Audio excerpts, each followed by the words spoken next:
রাধে রাধে বন্ধুরা, শ্রীরাধা ব্লগে তোমাদের সবাইকে স্বাগত। তো দেখো, অসুস্থতার কারণে আমি বেশ কিছুদিন তোমাদেরকে ভিডিও দিতে পারিনি। তো আজকে দেখো, রাধাকুণ্ডে সন্ধ্যের আরতি আমি তোমাদের দেখাবো। এটা হলো গোপী কুয়ো। আর এখানে দেখো কি সুন্দর গিরিরাজকে সাজানো হয়েছে, আর পাশে গোপালও রাখা হয়েছে।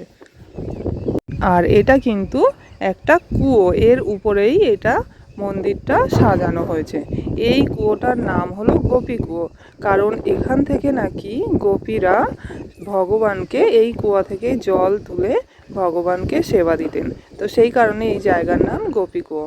আর এখানে দেখো বিভিন্ন সমাধি, মানে যারা পরিবারের কেউ যাদের মানে মারা গেছেন, তো তাদের উদ্দেশ্যে এখানে সেই স্মৃতিসৌধগুলো বানিয়ে দিয়ে গেছে। আর তারপর আমি চলে এসেছিলাম রাধাকুণ্ডের সন্ধ্যা আরতি দর্শন করবো বলে। তো তোমাদেরকেও দেখাচ্ছি, দেখো কেমন হয় রাধাকুণ্ডের সন্ধ্যা আরতি।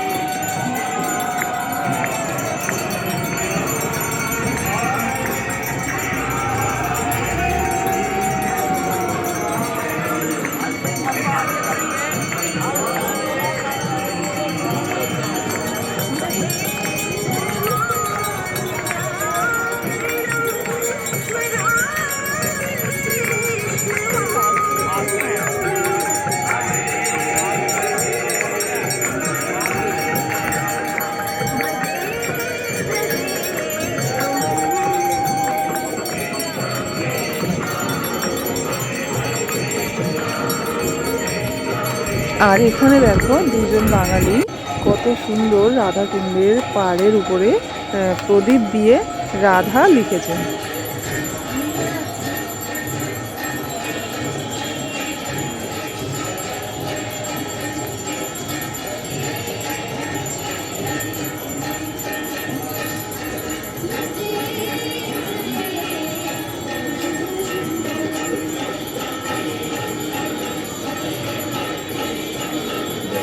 তো তারপর দেখো, রাধাকুণ্ডের সন্ধ্যা আরতি শেষ করার পর আমরা চলে এসেছিলাম একটু মার্কেটের দিকে, আর মার্কেটটা ঘুরে দেখবো বলে। তো মার্কেটে এসে দেখলাম এই মিষ্টির দোকানটা।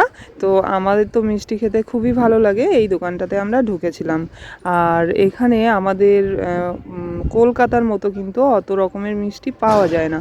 এখানে বেশিরভাগই এই ধরনের দুধের যে মাখা বা এই যেগুলো হয় সেইগুলোই আছে, আর আছে বেশিরভাগ লাড্ডু, প্যাড়া, এই সবগুলো। আর ছিল রাবড়ি। আর এখানে দেখো গরম করা আছে এই কড়াইটাতে দুধ। এখানে কিন্তু সবাই এই মাটির গ্লাসে করে দুধ মানে খায়। তো আমরা এখান থেকে সামান্য একটু রাবড়ি নিয়েছিলাম 100 গ্রাম 40 টাকা দিয়ে। তো আমরা ওটাই খেয়েছিলাম, খুব ভালো লেগেছিলো, খুব টেস্টি। আর এটা খেয়েই আমরা চলে এসেছিলাম। তো বন্ধুরা, আজকের ভিডিওটা কেমন লাগলো আমাকে অবশ্যই লাইক করে জানিও। ভিডিওটা ভালো লাগলে অবশ্যই সাবস্ক্রাইব করে দিও। সবাই খুব ভালো থেকো। রাধে রাধে।